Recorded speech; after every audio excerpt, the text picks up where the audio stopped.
Welcome back to episode 3 of The Lineup. Alongside Joe Plotchik and Ryan Croak, I'm Jake Bowen. Guys, we got a lot to talk about in just 30 minutes, so we'll start in the NFL. Kind of an underwhelming week, but a couple of notable games. We'll start first in Cleveland. The Browns taking down the Packers 13-10 after trailing 10-0 with under 10 minutes in the fourth quarter. 55-yard field goal for the Browns to walk it off.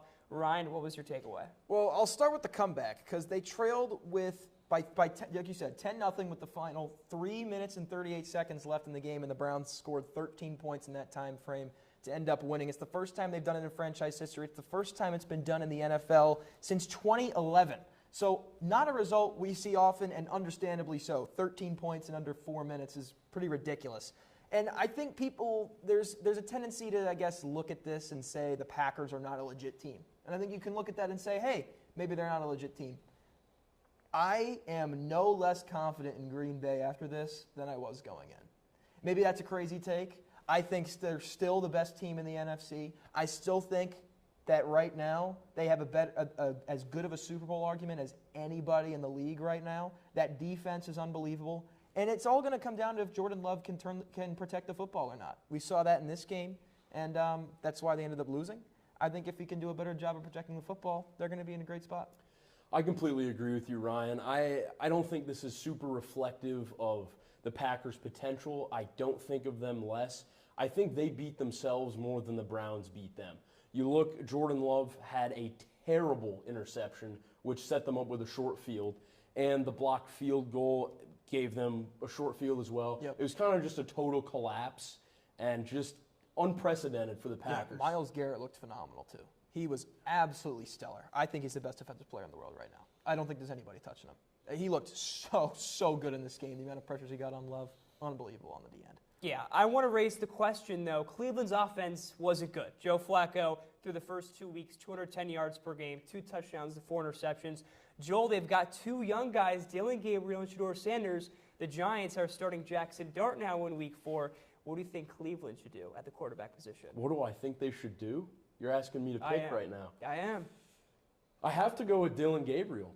I think he's higher in the depth chart. He's more proven, and I like him more than Shedeur. I don't know. I think Shedeur looked better in the preseason than Dillon Gabriel did. That's fair. I think Shedeur is the eventual guy who's going to take over this job unless something changes and they take a quarterback again in the draft in the next few years.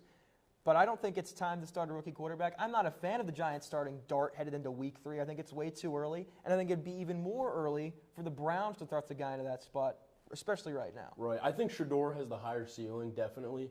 But I also agree with you. The Dart start may be a little premature. Way too early. But with that being said, I am more comfortable with him than Gabriel or Shedeur. 100%. 100%. Yeah, personally for me, it's Gabriel. Joe Flacco, he's a veteran, but he's been consistently bad to start the season. I think you change up if you're Cleveland, especially if your defense can play that well. We're going to now head over to the East Coast, the city of brotherly love, where the Eagles hosted the Rams. A couple of 2-0 teams going at it. Los Angeles had a 26-7 lead in the third quarter, but blew it. Joel, what went wrong? So what went wrong, I think it's more of what went right for the Eagles in the second half. You look at the first half, Lane Johnson was out, I believe, late in the first quarter due to a neck injury. You have Matt Pryor come in at right tackle, and he was awful. Yep. He was awful. Terrible. That was the main reason why they could not sustain drives. Second half comes around, you get Fred Johnson in, and he held his own. He certainly held his own. And it allowed Hurts to air the ball out more. They strayed away from the conservative play calling. You look at the first half, 17 passing yards. 17 passing yards at the half. 0 catches for A.J. Brown, and you saw Brown in the second half. He took over that game. Yes. He took over that game. He is so good. And Incredible. Their offense, like you said, it just looks so much more dynamic in that second half. I completely agree with you. This was not an L.A. collapse. This was an Eagles comeback. Absolutely. And I think the Rams were still in position to win this game. They had 2 blocked field goals on their final 2 drives. The Eagles won this game by a touchdown, but final play of the game, you get a kick return for a touchdown. It really was a 27-26 game. He should have went down, too. He shouldn't even taken it back. I enjoyed it, but I agree. You know. However, the Rams, this is not concerning at all if I'm the Rams. It is concerning if I'm Philadelphia because the Rams showed they can give Philadelphia a run for its money, and Philadelphia's supposed to be the best team in the conference expected to be the best team in the conference headed into the year before that Micah Parsons trade, I might say, by a solid margin. And the Rams pushed them to the limit. I give them credit for coming back, but Philly's got some offensive issues to figure out, and LA really figured out that defense in the first half. I think that's something that Eagles have to watch How out for. concerned are you? How concerned are you for Philly? I'm not all that concerned, Yeah. but their offense is off to a slow start. They've done enough to win games. It hasn't been pretty. It reminds me of what the Chiefs have been doing the last few years, particularly last season, and we know how it worked out in the end. They ended up getting blitzed by a team who was proven to be much better and much meaner than them in Philadelphia. I think the Eagles can heat up and can find a different level. I think we're still waiting on them to find that. It is still early on in the year. But concerning start for Philadelphia, even though they are 3-0.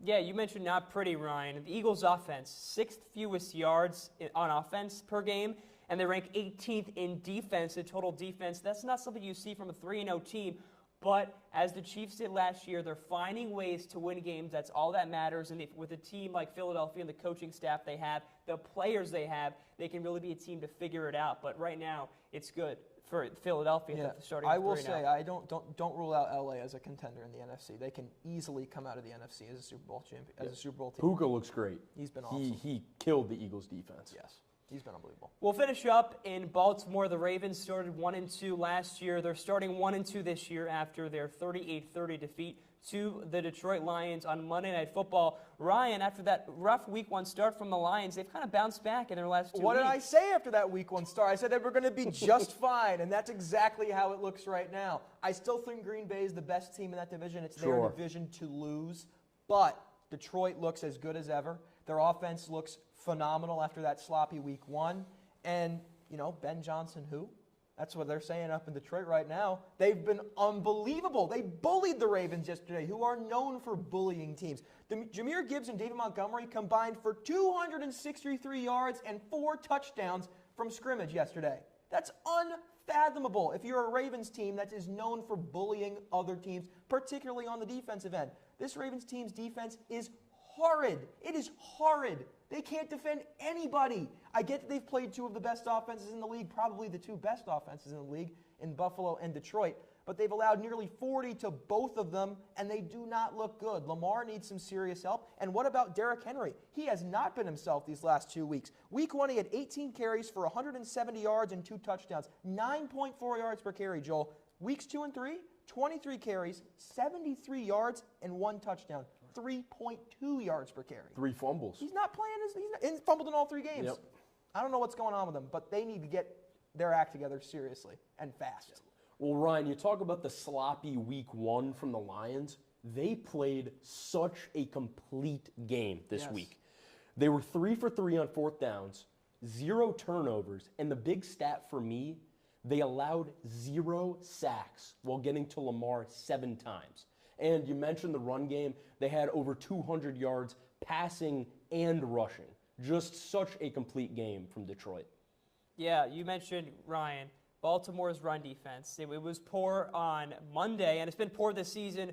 Third worst rushing defense in 2025 after being the best in 2024. And you mentioned it on the other side for Jared Goff and the Lions. 0 sacks allowed. Well, Lamar Jackson was sacked 7 times. Yeah, and you want to talk about the Ravens' offense, too. That was the fewest rushing yards they've had since the 2022 season opener.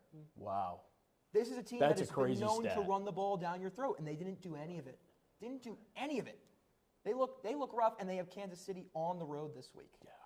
Yeah. Not That's how you tough. want to start a season. They're That's going to tough. make the playoffs, but it's not a rough start to the year. What team starts 1 and 3? KC or Baltimore? I want to say KC with all my heart. I think the Ravens are the more talented team, but this is what the Ravens do. Yeah. They lose games like this where they're playing against a team that has proven its worth in the championship. And Kansas City, we know what they're made of. Baltimore's shown time and time again what they're made of in spots like this, and that's chokers. They don't perform. Kansas City's winning this game. I would pick Kansas City by 60 before I pick Baltimore by 1. Yeah, well, Ravens aren't hitting the panic button yet. They started 1 and 2 last season, ended 12 and 5. That's all the time we have for our NFL segment, but stay tuned. We've got a good college football recap coming up next.